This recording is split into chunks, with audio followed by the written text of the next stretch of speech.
ইসলামের ইতিহাসে এমন এক মহিয়সী নারী আছেন যিনি নিজের জান্নাতি এবং যার চারপাশের প্রায় প্রতিটি আপনজনই জান্নাতের সুসংবাদপ্রাপ্ত। তিনি হলেন বিশ্বনবী হজরত মোহাম্মদ সাল্লাল্লাহু আলাইহি ওয়াসাল্লামের অতি আদরের কনিষ্ঠ কন্যা হজরত ফাতিমা বিনতে মোহাম্মদ রাদিয়াল্লাহু তাআলা আনহু। তার মর্যাদা এতটাই অতুলনীয় যে তার বাবা মোহাম্মদ সাল্লাল্লাহু আলাইহি ওয়াসাল্লাম জান্নাতি, মা খাদিজা রাদিয়াল্লাহু তাআলা আনহু জান্নাতি, স্বামী আলী রাদিয়াল্লাহু তাআলা আনহু জান্নাতি, দুই পুত্র হাসান ও হুসাইন রাদিয়াল্লাহু তাআলা আনহু জান্নাতি, এমনকি তার দুলাভাই উসমান রাদিয়াল্লাহু তাআলা আনহুও জান্নাতি। রাসূলুল্লাহ সাল্লাল্লাহু আলাইহি ওয়াসাল্লামের নবুয়ত লাভের প্রায় 5 বছর আগে তিনি জন্মগ্রহণ করেন।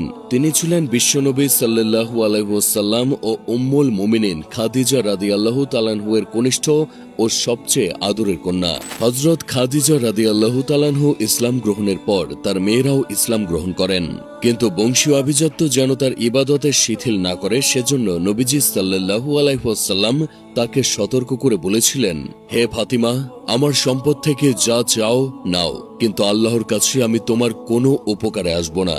বাবার এই উপদেশে তিনি এতটাই প্রভাবিত হয়েছিলেন যে সাংসারিক গল্পগুজব বা অন্য মহিলাদের সাথে সময় কাটানোর চেয়ে নামাজ ও কোরআন তেলাওয়াতেই নিজেকে ডুবিয়ে রাখতেন।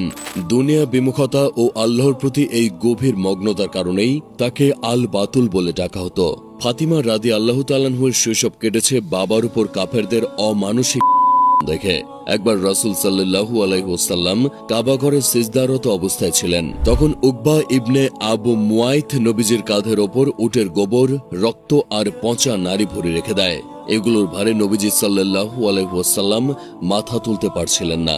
রাসূল সাল্লাল্লাহু আলাইহি ওয়াসাল্লামের এই অবস্থা দেখে কাফেরারা হাসাহাসি করছিল, কিন্তু কুরাইশদের ভয়ে কেউ এগিয়ে আসছিল না। খবর পেয়ে ছোট্ট বালিকা ফাতেমা দৌড়ে এলেন, নিজ হাতে সে নোংরা আবর্জনা পরিষ্কার করলেন এবং কুরাইশ নেতাদের সাহসের সাথে তিরস্কার করলেন।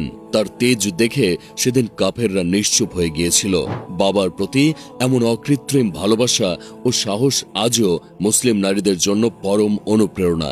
হযরত ফাতিমা রাদিয়াল্লাহু তাআলা আনহুর বিয়ে ছিল সরলতার এক উজ্জ্বল দৃষ্টান্ত।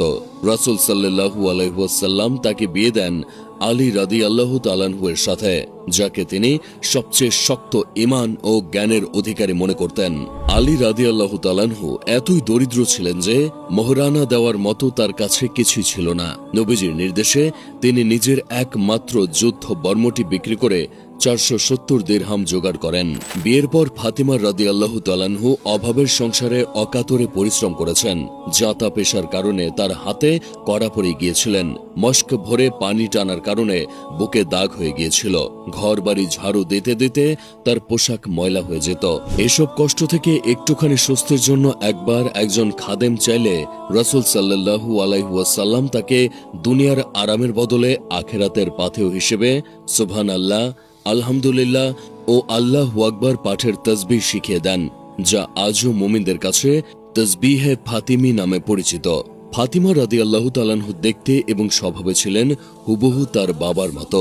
আয়েশা রাদিয়াল্লাহু তাআলা আনহু বলেন, রাসূলুল্লাহ সাল্লাল্লাহু আলাইহি ওয়াসাল্লামের সঙ্গে শারীরিক গঠন, চালচলন, চরিত্র, আলাপচারিতা ও কথাবার্তায় ফাতিমার চাইতে এত মিল আমি আর কাউকে দেখিনি। নবীজি সাল্লাল্লাহু আলাইহি ওয়াসাল্লাম ফাতিমাকে কলিজার টুকরো মনে করতেন। তিনি বলতেন, ফাতিমা আমার দেহের অংশ, যে তাকে কষ্ট দিল সে আমাকেই কষ্ট দিল।